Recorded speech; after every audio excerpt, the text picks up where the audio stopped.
Quick and easy chicken meatballs with pea mash is on the menu tonight, and let me tell you something. If you're ready for a few ingredient but easy, delicious, quick meal, this is where it's at. It's gonna come together quickly, whether it's for you, your family, or friends, it's gonna be loved. So let's make it. The one question we will never stop asking ourselves is what's for dinner tonight? And tonight it is so simple, and it's gonna be a few ingredients that hopefully can be pantry staples or ones you can pick up really quickly, including ground chicken, peas, we're gonna make a delicious meatball.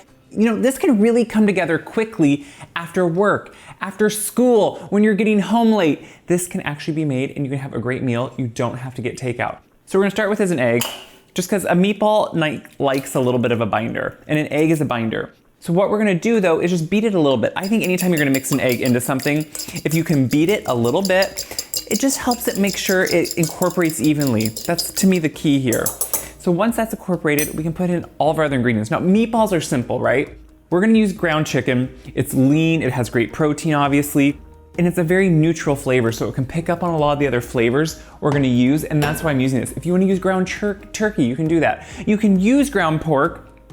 You could do beef, but for this recipe, I think a lighter meat is gonna be better. So what we're gonna do with this is now make sure we add some seasoning. So I have here garlic powder, onion powder, black pepper, and some red pepper flakes. All these things are things we hopefully keep in our pantry. I'm pointing to my spice drawer, but these are things I'm always gonna have on hand. And I think, you know, I grew up with onion powder and garlic powder all the time, and I feel like we've fallen out of it a little bit, or some recipes seem to fall out of love with it. It's a great pantry staple. It adds a lot of flavor. It's always ready. Just make sure it's somewhat fresh or not years and years old because it loses flavor. We're gonna add some breadcrumbs. I'm doing a panko breadcrumb. I like a dried breadcrumb for these. I think it really holds together much better. And then we of course need, no questions here, we need salt. This is what's gonna make sure we season them well, that they are really gonna bring out all their flavor. After the salt, kind of like a seasoning, but also flavor, Pecorino cheese. Now, if you're not used to Pecorino, I think of this as a slightly more nutty, rich flavored Parmesan. I don't know, they're both completely different. You can't really compare them, and yet there's something special to me about Pecorino. I love the flavor, and what we're doing is obviously grating it to make sure we add in that flavor. It is something special. I can't get over it, and once you start using it, you're gonna find ways to use it. So the important thing now is we wanna mix this up really well. It really is key to make sure you stir it really well and incorporate everything. You can use your hands, you can use a fork like I'm doing. That's just because you don't want pieces of any one thing. You don't want a breadcrumb pocket, you don't want an egg pocket, you want all those seasonings to be really evenly incorporated, but look how perfect and quick these are. To me, a meatball like this that uses something like ground chicken, which I keep in my freezer, I'll thaw it out in the fridge the day before. It's just such a quick and easy way to have a great protein. And then you can use this chicken meatball in so many other ways if you want to. Now, what we're gonna do is just make quick meatballs. So I am using a cookie scoop. To me, it makes it easy. Now, cookie scoops, if you don't know, they're numbered. So right here is the number 40. That lets you know what size you're using. And it roughly can equate to tablespoon sizes. It's a little bit different usually, but the nice thing is a cookie scoop makes them even, makes them round, and just has them ready to go. So it's minimal work, it's minimal cleanup too, because your hands aren't near as dirty. I still like to make sure I have it nicely put in there. So I'm gonna make all these and then we're gonna drizzle them with olive oil. Getting my final one here.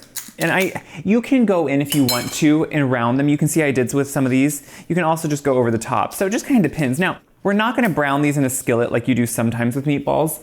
That's just because it's an extra time component that in this case, it isn't needed. Sometimes I think there's a place for that, and this is one of those weeknight meals where we don't need to do it. But what we are gonna do is drizzle them with olive oil. So chicken is a lean meat, as we know. A little bit of olive oil, it helps the browning. It gives them a little extra flavor at the end.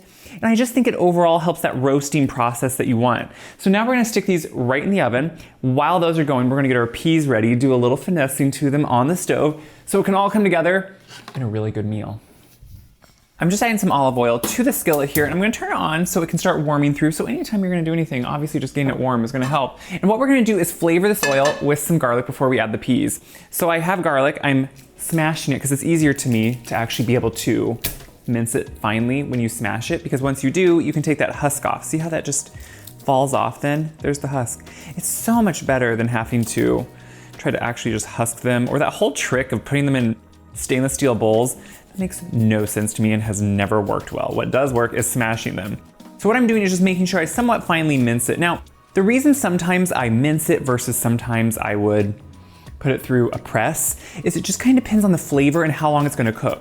This I want to flavor the oil pretty quickly, but I don't want to press it and get all the juices and cell walls to break, which is what pressing it does. Instead, what I want to do is make sure I just have it nice and small.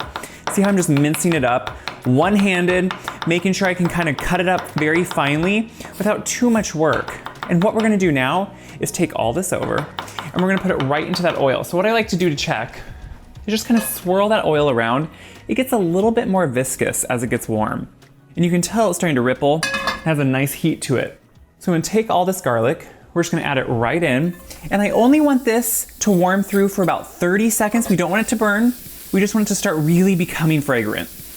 It's been about 30 seconds and now I'm taking my frozen peas that are mostly thawed. The important thing here is to know frozen peas, they're always in season. They're picked when they're fresh, they have the best flavor. They're frozen, and then when you use them, they just add instantly that beautiful flavor. So I'm adding them right here to my oil.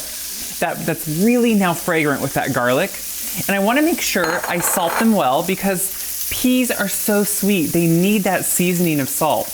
And then I'm gonna make sure I pepper them too. And now I just want them to warm through. They don't need to cook too much. They're good as they are. So I'm just gonna warm them through. They're gonna get bright green. And then this pretty much is all ready. So the peas are warmed through. I just pulled the meatballs out of the oven. This is how quick this is coming together. So you're getting a lot of beautiful nutrition, but really quickly. So what I wanna do is add, anytime you can, if you can add a little bit of fresh lemon juice to whatever you're making, especially peas, it wakes up that flavor. And look, I mean, just look at that. The color is beautiful already. And now you know that flavor is just gonna be enhanced with this. So what we're gonna do to add a little bit of texture, a little bit of variance, but also I think it works better with the texture of the meatballs, is we're gonna mash. It's about half the peas, you could say. So it's kind of like a light pea mash. So I'm just gonna take a fork and just start going through. See what I'm doing? I'm just lightly, we're not crushing them into a puree. We're just mashing them somewhat to give it a nice texture.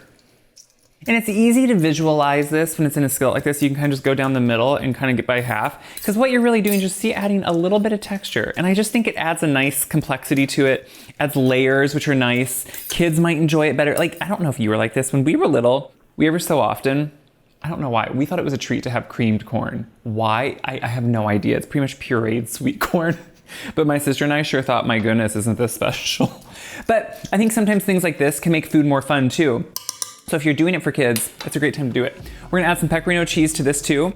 It just enhances that flavor. It works well with this richness and the nuttiness. It's almost like a seasoning too, so it's like a final salting in a way, which is really nice. And once that's all on there, I'm gonna make sure I just put this all together. We're just going to, see what I'm doing there? Stirring it in, it kind of melts in, and put it right onto our platter. And bring them all out, and you can kind of just make a bed. I mean, this is if you want to serve it. You can also just serve it straight from the pan. Growing up, we did not always put everything in serving dishes. Some nights it was just from whatever pan it was made in. I think the final though, special thing. Now, I lately am on a mint kick, which you're probably gonna be like, mint, really? I have realized mint can enhance anything. And adding a little bit to this pea dish at the end, just tear it on top. It opens up the flavor into a whole new area. And if you're scared to try things, this is such a great way to experience something with kind of more depth, more flavor than you think. You know, recently I was on a trip, which traveling is what always inspires food, right? And so many various items I ate, fresh things, different things that I was maybe in love with, I ended up realizing they had mint in them and I couldn't get enough of it. So I'm just for now, for look's sake, gonna put a few on here so you can see. Look at this perfect presentation. It really is kind of a beautiful thing. I'm of course gonna try one here too, but I'll try one over here. But look, when you open this up, look how perfect that texture is of that meatball. I love that. I love how simple it is, how easy it comes together. I'm gonna take a few of the peas to try it. It's such a beautiful dish.